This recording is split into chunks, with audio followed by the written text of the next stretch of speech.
जय हिंद दोस्तों, स्वागत है आप सभी का विजडम एजुकेशन पे। आज 21 सितंबर 2021 है। दैनिक जागरण के राष्ट्रीय संस्करण का कंप्लीट न्यूज एनालिसिस करेंगे। यह न्यूज एनालिसिस आपके यूपीएससी, स्टेट पीसीएस या किसी भी वनडे एग्जाम के प्रीलिम्स, मेंस और इंटरव्यू तीनों ही सेक्शन के लिए इम्पॉर्टेंट होने वाला है। तो आगे बढ़ने से पहले हमारे चैनल पर अगर नए हैं तो सबसे पहले सब्सक्राइब कर दें, अपने दोस्तों के साथ, कलीग के साथ इसे शेयर कर दें। कोई क्वेश्चन पूछना चाहते हैं, कोई सुझाव देना चाहते हैं, कमेंट सेक्शन में दे सकते हैं और वीडियो को निश्चित तौर पे लाइक कर दें। आपने अगर हमारा टेलीग्राम चैनल ज्वाइन नहीं किया तो जाकर के ज्वाइन कर सकते हैं, लिंक डिस्क्रिप्शन में मिल जाएगा, या हमारा टेलीग्राम आईडी है @विजडम एजुकेशन। विजडम एजुकेशन के नाम से ही हमारा टेलीग्राम चैनल है, जाकर के वहाँ ज्वाइन कर सकते हैं। साथ ही साथ कोई क्वेश्चन हमसे पूछना चाहते हैं तो आप इंस्टाग्राम पे हमसे जुड़ सकते हैं। विजडम एजुकेशन 21 के नाम से ही हमारा इंस्टाग्राम आईडी है। विजडम एजुकेशन 21 के नाम से हमारा इंस्टाग्राम आईडी है, वहाँ पे आप हमसे जुड़ सकते हैं, कोई क्वेश्चन वहाँ पे पूछ सकते हैं। चलिए डिस्कशन स्टार्ट करते हैं। सबसे पहले ये जो फर्स्ट पेज पे ये क्वेश्चन है, ये काफ़ी इंपॉर्टेंट और इंटरेस्टिंग क्वेश्चन है। देखो यहाँ पे भारत सरकार की एक पहल है, इस पहल को लेकर के क्वेश्चन पूछा था झारखंड पीसीएस में या हरियाणा पीसीएस में क्वेश्चन पूछा गया था। भारत सरकार की एक पहल है वैक्सीन मैत्री, यहाँ पे दिया हुआ आपको वैक्सीन मैत्री। इसी पहल के तहत हम अपने पड़ोसी देशों को वैक्सीन देने का काम किया था, जिसमें नेपाल को हमने वैक्सीन दिया था, श्रीलंका को हमने वैक्सीन दिया था, बांग्लादेश को वैक्सीन दिया था, या अन्य देशों को वैक्सीन देने का काम किया था इसी पहल के तहत।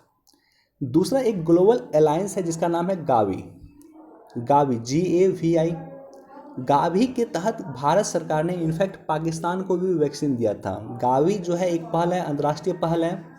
इस पहल के तहत भारत सरकार ने पाकिस्तान जैसे देशों को भी वैक्सीन दिया था। तो ये जो संस्था है ये काफ़ी इंपॉर्टेंट संस्था है। फिर क्वेश्चन आपसे पूछा जा सकता है बीपीएससी वगैरह में वैक्सीन मैत्री या गावी से क्वेश्चन पूछा जा सकता है। तो मैं एक बार डिस्कस कर देता हूँ गावी के बारे में। गावी का पूरा फुल फॉर्म है global alliance for vaccine and immunisation. 1990 के दशक में अंतर्राष्ट्रीय टीकाकरण कार्यक्रम की प्रगति रुक गई थी और विकासशील देशों को लगभग 30 मिलियन बच्चे घातक बीमारी का शिकार हो गए थे। विकासशील देशों में 30 मिलियन बच्चे यानी 3 करोड़ से अधिक बच्चे जो है घातक बीमारी का शिकार हो गए थे, क्योंकि उसके पास वैक्सीन नहीं था। यद्यपि प्रभावी वैक्सीन बाजार में उपलब्ध थे, परंतु विकासशील देश द्वारा इन वैक्सीन की लागत वहन नहीं कर सकता था। यानी विकासशील देश के पास इतना पैसा नहीं था कि वो विकसित देशों से ये वैक्सीन परचेज कर सकें। तो ऐसे कंडीशन में एक संस्था सामने आई और ये संस्था थी Bill and Melinda gate foundation. Bill and Melinda gate foundation के प्रमुख योगदान से वर्ष 2000 में global alliance for vaccine and immunisation की स्थापना हुई, यानी गावी की स्थापना वर्ष 2000 में हुई थी Bill and Melinda gate foundation के द्वारा। और इसके साथ भी कई सारे संगठन इसमें इसके सहयोगी हैं, कई सारे एनजीओ मिलकर यहाँ पे काम करती है, वो बेसिकली पैसा देने का काम करती है। तो अब ये जो गावी है, गावी को पैसा कौन देता है? Bill and Melinda gate foundation. और Bill and Melinda gate foundation Gavi को पैसा देता है, और गावी जो है पैसा देती है किसको? तो हमारे देश में सीरम इंस्टीट्यूट है, सीरम इंस्टीट्यूट है पुणे में, सीरम इंस्टीट्यूट को पैसा देती है। और सीरम इंस्टीट्यूट जो है कोरोना की जो वैक्सीन है कोविशील्ड का निर्माण सीरम इंस्टीट्यूट कर रही है, तो सीरम इंस्टीट्यूट वैक्सीन का निर्माण करती है। तो कॉन्सेप्ट बेसिकली आपको समझ में आया होगा। और गावी का हेडक्वार्टर जेनेवा स्विट्जरलैंड में है। तो इतना बेसिक इन्फॉर्मेशन है जो गावी के बारे में आपको पता होना चाहिए। साथ ही साथ वैक्सीन मैत्री पहल के बारे में भी आपको जानकारी होना चाहिए। ये न्यूज़ भी काफ़ी इंटरेस्टिंग है और काफ़ी इंपॉर्टेंट है। भावी राजनीतिक की दिशा तय करे क्वाड के देश। तो सबसे पहले तो न्यूज़ सुन लो कि न्यूज़ क्या है। 24 सितंबर को अमेरिका में क्वाड देशों की बैठक होने वाली है, प्रत्यक्ष तौर पे, यानी सभी फिजिकल तौर पे वहाँ पे मौजूद होंगे। हमारे देश के प्राइम मिनिस्टर भी अमेरिका जा रहे हैं। तो क्वाड में 4 देश है, यूएसए है, इंडिया है, ऑस्ट्रेलिया है और जापान है। ये चारों ही देश क्वाड का पार्ट हैं। यहाँ पे बेसिकली डिस्कस क्या होगा कि हिंद प्रशांत क्षेत्र के 33 देशों को जो कोरोना वैक्सीन दिया जाना चाहिए, ये डिस्कस होगा यहाँ पे क्वाड में। क्वाड देश का जो नौसैनिक अभ्यास है, मालाबार अभ्यास है, जो क्वाड देशों का अभ्यास है, क्योंकि मालाबार अभ्यास में सभी देश, क्वाड के चारों ही देश पार्टिसिपेट करते हैं।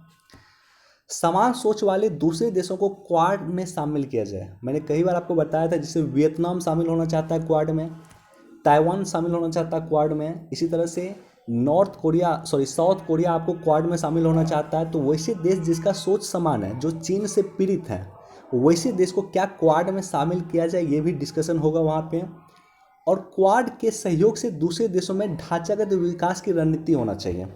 यानी जो चीन इंफ्रास्ट्रक्चर प्रोजेक्ट कर रहा है विश्व के कई देशों में, चीन पैसा दे करके ऋण जाल में जिस तरह से विश्व के देशों को फंसा रहा है, तो उससे रोकने के लिए हम दूसरे देशों में इंफ्रास्ट्रक्चर विकास करें, ढांचागत विकास भारत करे, ढांचागत विकास अमेरिका करे। जैसे श्रीलंका में अगर कोई पोर्ट बनेगा तो उस पोर्ट का निर्माण क्वाड के देश मिलकर करें, ये भी चर्चा होने वाली है।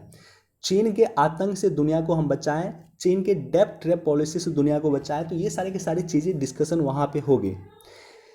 देखो, क्वाड को लेकर के एक सेपरेट वीडियो मैंने बनाया था, जाकर के बेसिक कॉन्सेप्ट है तो वो वीडियो आप देख लेना। बाकी क्वाड में क्या डिस्कस होगा 24 तारीख को, उसके बाद मैं आपके साथ डिस्कस कर दूंगा। सेकेंड पेज पे इस न्यूज़ को जरूर पढ़ें और इसका बेसिकली इशू आप समझ लो कि इशू क्या है। लगभग 2 से 3 वर्ष से मैं ये इशू देख रहा हूँ कि अरावली का मुद्दा पिछले 2-3 वर्ष से लगातार सर्वोच्च न्यायालय में है और सर्वोच्च न्यायालय सरकार को फटकार लगाने का काम करती है।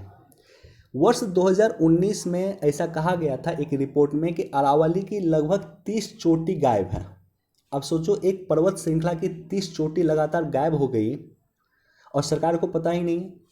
तो बेसिकली हो क्या रहा है कि अरावली के क्षेत्रों में उत्खनन हो रहा है। और अरावली भारत के लिए इम्पोर्टेंट क्यों है? क्योंकि देखो, अरावली दिल्ली तक है, राजस्थान से लेकर के दिल्ली तक है, ऐसे भारत में। इधर से जो मानसून जाती है, ये मानसून यहाँ पे टकरा कर रिटर्न होकर बारिश करती है इस क्षेत्र में। अगर अरावली नहीं होगा तो ये सीधे के सीधे जो है पाकिस्तान चली जाएगी ये मानसून। तो दिल्ली के आसपास के क्षेत्रों में वर्षा होने के लिए, उत्तर प्रदेश में वर्षा होने के लिए, हरियाणा वगैरह के क्षेत्रों में वर्षा होने के लिए हमें अरावली की आवश्यकता है, अरावली की ज़रूरत है। और यही कारण है कि सर्वोच्च न्यायालय लगातार अरावली के संरक्षण का कोशिश कर रही है। बाकी आपको अरावली के बारे में ज्योग्राफी की आपकी जो बुक होगी वहाँ पे आपको डिस्कशन मिल जाएगा या वहाँ पे चर्चा हो जाएगा। वहाँ पे बेसिक कॉन्सेप्ट जा कर के पढ़ लें। अरावली जो है विश्व के सबसे पुरानी पर्वत श्रृंखला में से एक मानी जाती है, अरावली पर्वत श्रृंखला। एक बार इस न्यूज़ को भी एक बार देख सकते हैं, पढ़ सकते हैं। दिल्ली से संबंधित ये पेज नंबर 2 होता है, तो बहुत ज़्यादा इंपॉर्टेंट नहीं होता, लेकिन जो कुछ न्यूज़ है जो आपके लिए इंपॉर्टेंट हो सकते हैं वो मैं आपके लिए हाईलाइट कर देता हूँ या बता देता हूँ आपको। पेज नंबर 3 पे ये न्यूज़ है, इस न्यूज़ को देख सकते हैं कि बच्चों की पढ़ाई पे सरकार सचेत, कोर्ट के आदेश की जरूरत नहीं है। देखो, इशू क्या है, इशू सबसे पहले सुना जाए। इशू क्या है कि सर्वोच्च न्यायालय में एक मैटर आया और सर्वोच्च न्यायालय से रिक्वेस्ट किया गया कि देश भर के स्कूल को खोलने के लिए आप सरकार पे प्रेशर दीजिए या सरकार को कहिए कि देश भर के स्कूल को खोले। सर्वोच्च न्यायालय ने स्पष्ट तौर पे कहा है कि ये जो इशू है कि देश भर का स्कूल कब खुलना चाहिए, ये सरकार इस पर पूरी तरह से सचेत है। हम किसी तरह का हस्तक्षेप यहाँ पे नहीं करेंगे। परस्पर आदर से ही तय होगा चीन के साथ रिश्ता, तो इसको एक बार देख सकते हैं। ये छोटा न्यूज़ है लेकिन काफ़ी इंपॉर्टेंट न्यूज़ है। ग्लोबल इनोवेशन इंडेक्स से डायरेक्टली क्वेश्चन आ जाता है, या ग्लोबल इनोवेशन इंडेक्स जो प्रकाशित करती है वो करती है विपो, वर्ल्ड इंटेलेक्चुअल प्रॉपर्टी ऑर्गेनाइजेशन। दोनों के बारे में मैं आपके साथ डिस्कस कर दूंगा। ग्लोबल इनोवेशन सूचकांक का 2021 का रैंकिंग आ चुका है। रैंकिंग सबसे पहले याद रख लेना, 2021 का रैंकिंग 46 है। डायरेक्टली रैंकिंग से कई बार क्वेश्चन पूछा जाता है। तो 2021 का रैंकिंग 46 है, 2020 में रैंकिंग 48 था और 2019 में रैंकिंग 52 था। देखो, 46 है 21 में, 48 था 20 में और 52 था आपको कब? 2019 में। तो हमारी रैंकिंग लगातार इंप्रूव हो रही है। पिछले वर्ष हम 48 नंबर पे थे, इस बार 46 नंबर पे थे। रैंकिंग लगातार भारत की सुधर रही है। तो एक तो ये पॉइंट है, रैंकिंग डायरेक्टली क्वेश्चन पूछा जाता है। दूसरा ये है कि इसका थीम भी पूछा जाता है कि इस वर्ष की थीम क्या है। तो इस वर्ष की 2021 के लिए जो थीम है वो है trekking innovation through the covid crisis. I repeat, trekking innovation through the covid crisis, ये थीम है 2021 का। GII यानी ग्लोबल इनोवेशन इंडेक्स का प्रकाशन प्रत्येक वर्ष कार्नेल यूनिवर्सिटी इनसीड, संयुक्त राष्ट्र के विश्व बौद्धिक संपदा संगठन यानी विपो तथा GII के नॉलेज भागीदारों के द्वारा किया जाता है। तो कॉर्नेल यूनिवर्सिटी इसमें शामिल है, इनसीड इसमें शामिल है और विपो शामिल है। ये तीनों ही मिलकर के इसका प्रकाशन बेसिकली करते हैं। इसके जरिए विश्व के अर्थव्यवस्थाओं को नवाचार क्षमता यानी उसका इनोवेशन कैपेसिटी, उसके परिणाम के आधार पर रैंकिंग दिया जाता है। इस सूचकांक में स्विट्जरलैंड को लगातार कई वर्षों से पहला स्थान मिल रहा है। अब देखो ये संस्था काफ़ी इंपॉर्टेंट है आपके लिए। विपो भी ग्लोबल इनोवेशन इंडेक्स प्रकाशित करने की एक महत्वपूर्ण एजेंसी है या इसके द्वारा प्रकाशित किया जाता है। विपो को हिंदी में बोला जाता है विश्व बौद्धिक संपदा संगठन यानी वर्ल्ड इंटेलेक्चुअल प्रॉपर्टी ऑर्गेनाइजेशन। संयुक्त राष्ट्र की पुरानी एजेंसी में से एक है। संयुक्त राष्ट्र पे एक मैंने वीडियो बनाया था यूनाइटेड नेशन पे, आप लोग जाकर के देख लेना। संयुक्त राष्ट्र की जितनी भी एजेंसी था सभी एजेंसी का मैंने उस एक वीडियो में जिक्र किया था। वीडियो आपको डिस्क्रिप्शन में मिल जाएगा या वीडियो खोजोगे तो हमारे प्लेलिस्ट में आपको वीडियो मिल जाएगा।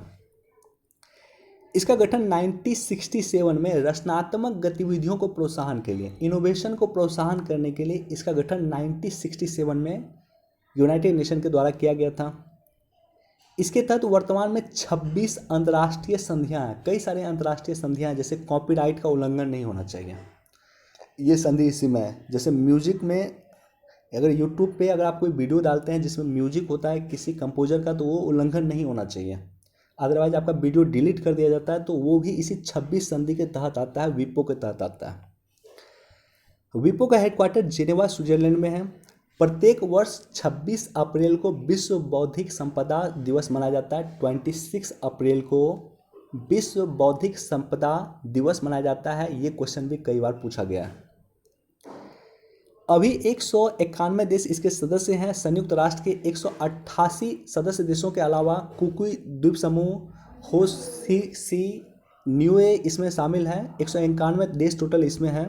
संयुक्त राष्ट्र के देश के अलावा भी कुछ देश इसमें शामिल है जो संयुक्त राष्ट्र का पार्ट नहीं है। संयुक्त राष्ट्र के सभी सदस्य देश इसके सदस्य बन सकते हैं, लेकिन यह बाध्यकारी नहीं है। यानी संयुक्त राष्ट्र के जितने भी देश हैं इसका सदस्य बन सकता है विपो का, लेकिन यह बाध्यकारी नहीं है कि आप इसका सदस्य बने ही बने।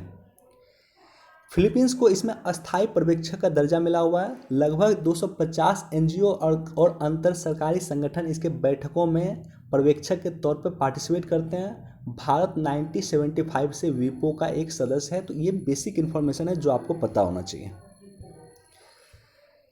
देखो अगस्त 2019 में एनआरसी की सूची अंतिम, तो ये कहा है अगस्त 2000 की जो 19 की सूची प्रकाशित किया गया था एनआरसी का। एनआरसी को लेकर के कई बार मैंने डिस्कस किया, लेकिन एनआरसी पे कोई सेपरेट वीडियो नहीं बनाया। तो मैं कोशिश करूंगा कि एनआरसी पे एक सेपरेट वीडियो बना दिया जाए, क्योंकि एनआरसी का मुद्दा आगामी कई वर्षों तक चर्चा में रहेगा।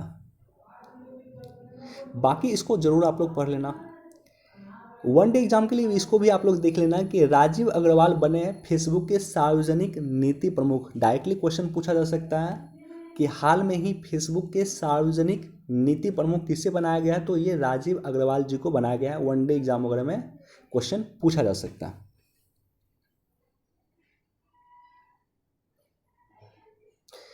देखो यहाँ पे इस न्यूज़ को भी देख सकते हैं कि मिसाइल उपकरण ले जा रही है चीनी पोत के मामले में एनआईए करेगी जांच। एक बार इसको पढ़ सकते हैं। लेकिन यहाँ पे सबसे अधिक इम्पॉर्टेंट ये संस्था है एनआईए, नेशनल इन्वेस्टिगेशन एजेंसी।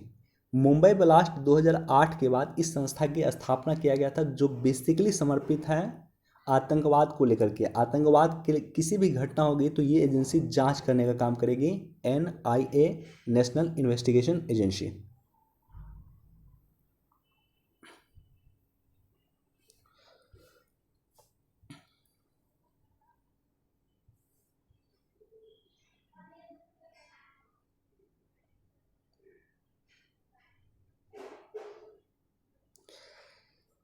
एक बार इसको भी देख सकते हैं, झरिया के खतरनाक क्षेत्र में रहने वाले सभी लोगों का पुनर्वास। झरिया कहाँ पे है, तो झारखंड का एक जगह है झरिया, और झरिया में चूंकि कोयला का उत्पादन वहाँ से होता है, तो इसके कारण वहाँ पे जो लोग रहते हैं वो लोगों जो रहते हैं उसको काफ़ी पोल्यूशन का सामना करना पड़ता है, तो उसके लिए वो खतरनाक है या उसके लिए वो पुनर्वास सुविधा दिया जाना चाहिए, इसी को लेकर के न्यूज़ है। कई बार ऐसे लोकेशन से डायरेक्टली क्वेश्चन आपको पूछ देगा, और कई बार यूपीएससी या स्टेट पीसीएस डायरेक्टली आपसे पूछ देगा कि झरिया किसके लिए फेमस है, तो कोयला उद्योग के लिए वहाँ पे फेमस है, वहाँ से कोयला निकलता है। देखो निर्यात को लेकर के दो न्यूज़ है, एक तो यह न्यूज़ है निर्यात को लेकर के, और निर्यात को लेकर के ये न्यूज़ भी है। तो दोनों ही न्यूज़ निर्यात को लेकर के, एक्सपोर्ट को लेकर के, सरकार एक्सपोर्ट पे लगातार ध्यान दे रही है। सरकार का जो टारगेट है 2021-22 का टारगेट है निर्यात को लेकर के, वो है $400 बिलियन क्रॉस करना। हमें $400 बिलियन का वस्तु का निर्यात करना, सेवा के निर्यात की बात मैं नहीं कर रहा हूँ, सिर्फ वस्तु का निर्यात का टारगेट है $400 बिलियन का 2021-22 का, यानी वर्तमान के फिनेंशियल ईयर का। निर्यात को लेकर के सरकार ने कई सारे काम किया है।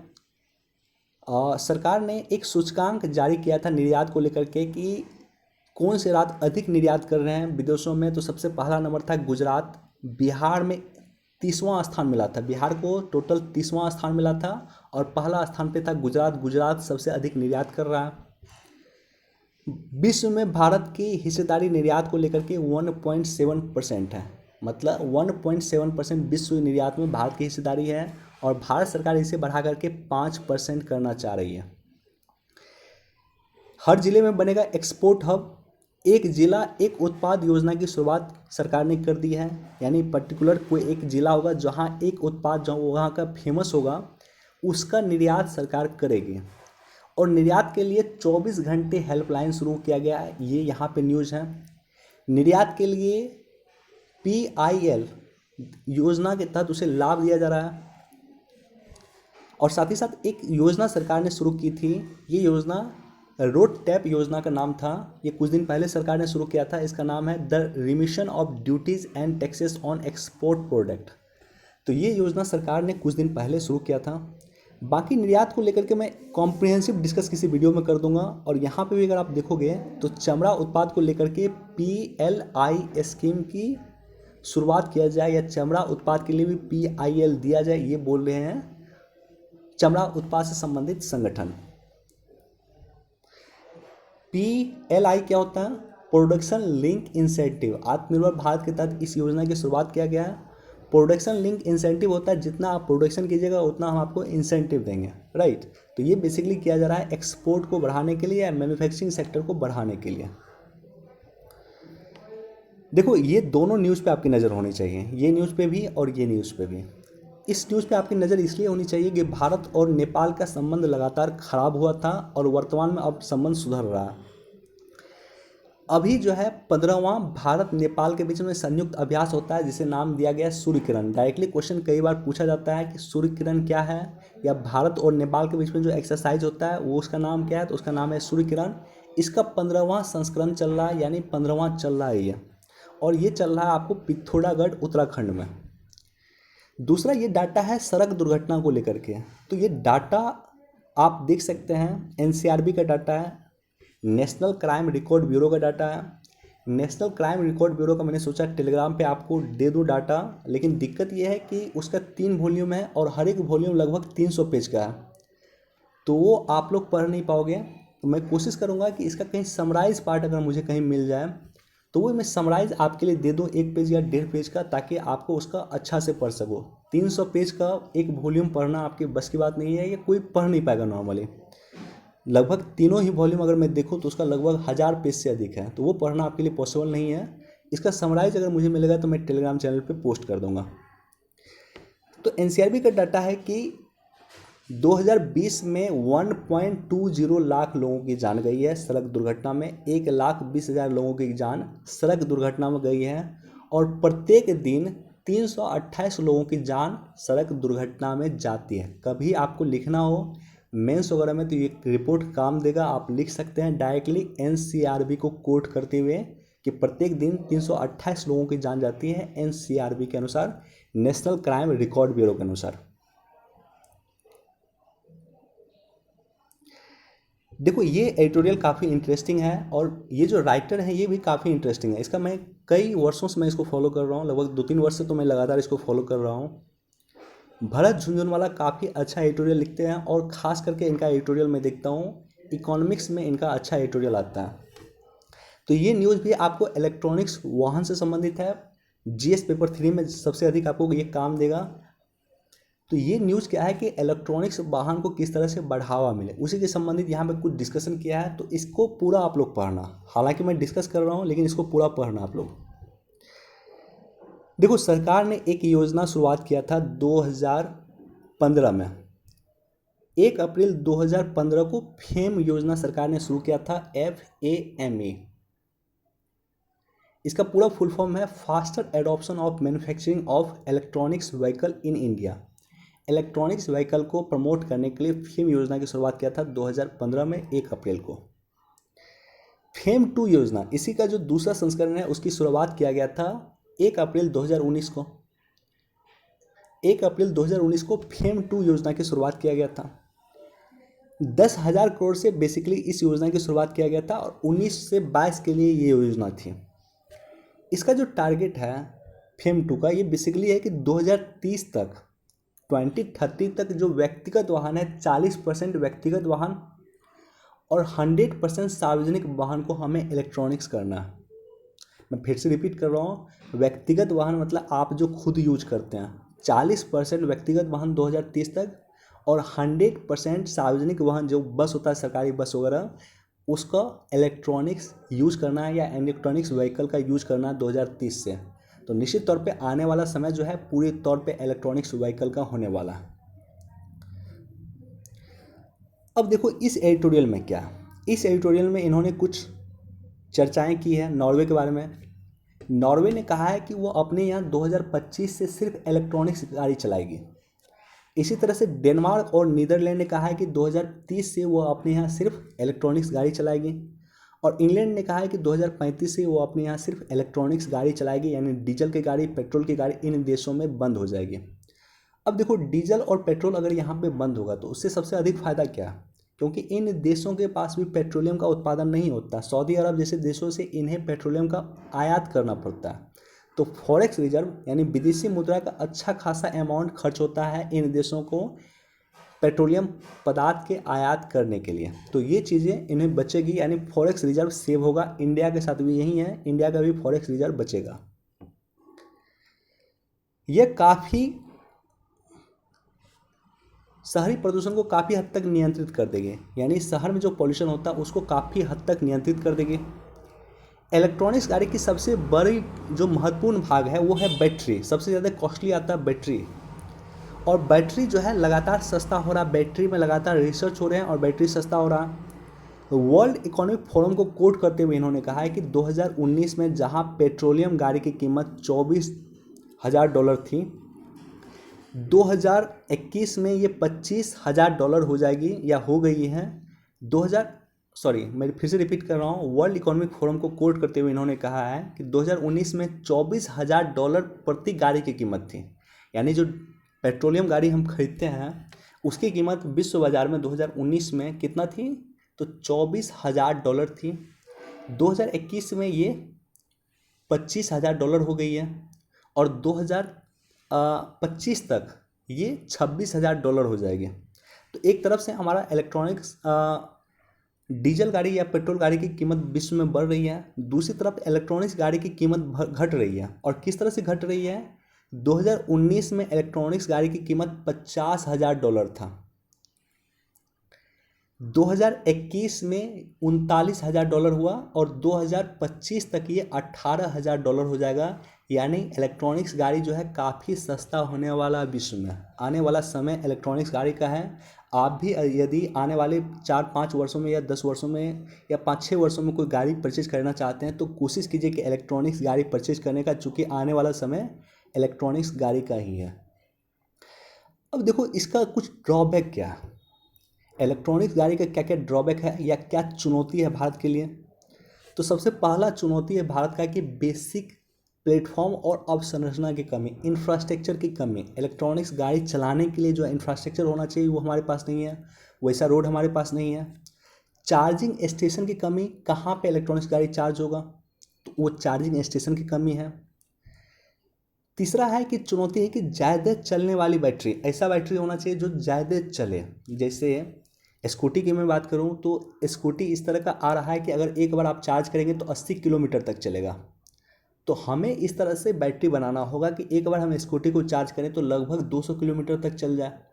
तो ज़्यादा चलने वाली बैटरी को डेवलप करना होगा। टॉप स्पीड की कमी, इलेक्ट्रॉनिक्स गाड़ी को आप बहुत स्पीड में, जिस तरह से पेट्रोल गाड़ी को भगा सकते हैं उस तरह से नहीं भगा सकते हैं, तो टॉप स्पीड की कमी होगी। अधिक कीमत, एक स्कूटी जो नॉर्मल पेट्रोल की स्कूटी होती है या पेट्रोल पे जो गाड़ी चलती है स्कूटी, उसकी कीमत लगभग 70-80 हज़ार होती है। वहीं अभी इलेक्ट्रॉनिक्स स्कूटी जो मिल रहा है वो मिल रहा है 1,15,000, 1,20,000 में। तो कीमत को घटाना भी सबसे बड़ी चुनौती है और उम्मीद करते हैं कि बहुत जल्द कीमत घटेगी। और कोयले से बिजली उत्पन्न होती है। देखो, कान को सीधा पकड़ो या टेढ़ा पकड़ो, कान पकड़ना ही होता है। जैसे आप इलेक्ट्रॉनिक्स गाड़ी की क्यों बढ़ावा देना चाहते हैं, इलेक्ट्रॉनिक्स गाड़ी को आप इसलिए बढ़ावा देना चाहते हैं क्योंकि इससे आप चाहते हैं कि पॉल्यूशन कंट्रोल हो, राइट। आप पॉल्यूशन कंट्रोल करना चाहते हैं इसलिए इलेक्ट्रॉनिक्स गाड़ी को बढ़ावा देना चाहते हैं। अब देखें, भारत में जो इलेक्ट्रिसिटी क्रिएट हो रही है वो मैक्सिमम इलेक्ट्रिसिटी क्रिएट हो रही है कोयला से। तो अगर मान लेते हैं इलेक्ट्रॉनिक्स गाड़ी आप परचेज करते हैं, उसको जो चार्ज करते हैं, तो वो चार्ज जो करते हैं, जो बिजली क्रिएट होता है वो क्रिएट होता है कोयला से। तो कोयला से बिजली क्रिएट होता है तो कोयला से भी तो पोल्यूशन क्रिएट होता है ना, कोयला से भी एयर पोल्यूशन क्रिएट होता है। तो इसलिए इलेक्ट्रॉनिक्स गाड़ी को बढ़ावा देने का मतलब बिल्कुल ये नहीं है कि हम पोल्यूशन को कंट्रोल कर रहे हैं।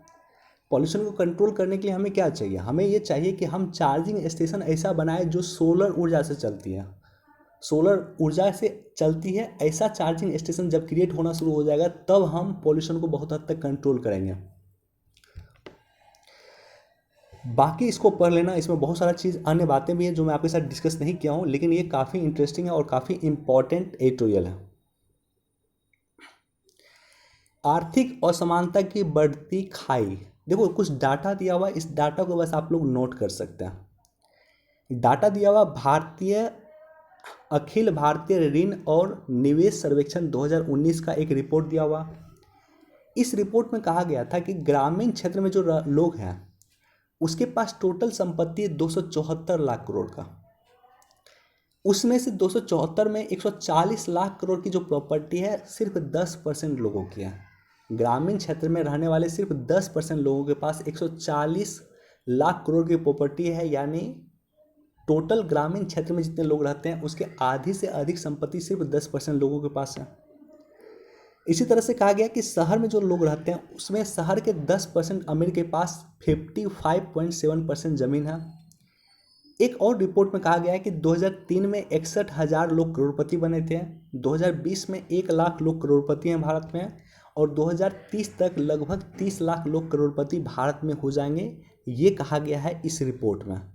तो बेसिकली कहीं जब आर्थिक असमानता के बारे में लिखना हो तो इसको आप कोट कर सकते हैं कि 2003 में 61,000 करोड़पति था, 2020 में 1 लाख करोड़पति है, और 2025 में ही 30 लाख करोड़पति भारत में हो जाएगा। तो इकोनॉमिक इनइक्वालिटी के बारे में जब लिखना हो तो इस रिपोर्ट को कोट कर सकते हैं। इसको खुद से आप लोग पढ़ लेना, मध्य एशिया के बारे में दिया हुआ, बेसिकली अफगानिस्तान इशू के बारे में दिया हुआ। देखो आप बिहार से हैं तो इसको जरूर आप लोग पढ़ लें। एक बार इसको भी देख सकते हैं कि अमेरिका में नौकरी छोड़ लौटे स्वदेश मुर्गी पालन को दे रहे हैं संजीवनी। यूनाइटेड नेशन सिक्योरिटी काउंसिल में आतंकवाद, टीकाकरण और जलवायु परिवर्तन का मुद्दा उठाएगा भारत। हमारे देश के प्राइम मिनिस्टर वहां जाने वाले हैं और बेसिकली ये 3 इशू को लेकर के डिस्कस वो करेंगे, आतंकवाद, टीकाकरण और पर्यावरण जलवायु परिवर्तन। देखते हैं क्या डिस्कस करते हैं, उसके बाद मैं डिस्कस कर दूंगा आपके साथ। देखो जलवायु परिवर्तन अपने आप में काफ़ी इंपॉर्टेंट टॉपिक है, इसको ज़रूर देखें। इससे रिलेटेड एक टॉपिक है UNFCCC, ये मैं टॉपिक बहुत जल्द बना करके आपके साथ डिस्कस कर दूंगा। इससे पहले मैंने रियो के बारे में डिस्कस किया है। रियो 1992 अर्थ समिट 1992 में हुआ था, रियो समिट 1992 में हुआ था। इसके बारे में ऑलरेडी मैंने वीडियो बनाया है, जाकर के देख लेना आप लोग। और इसी का एक पार्ट है UNFCCC, जिसका मकसद है कि जलवायु परिवर्तन को कंट्रोल किया जाए। तो इस पर मैं जल्द वीडियो बना करके डिस्कस कर दूंगा। इसका बेसिकली 3-4 इंपॉर्टेंट समिट है जो आपको पता होना चाहिए, जैसे क्योटो प्रोटोकॉल, बाली कन्वेंशन, पेरिस कन्वेंशन। ये 2-3 कन्वेंशन है जो पता होना चाहिए, जो इम्पोर्टेंट है इसका।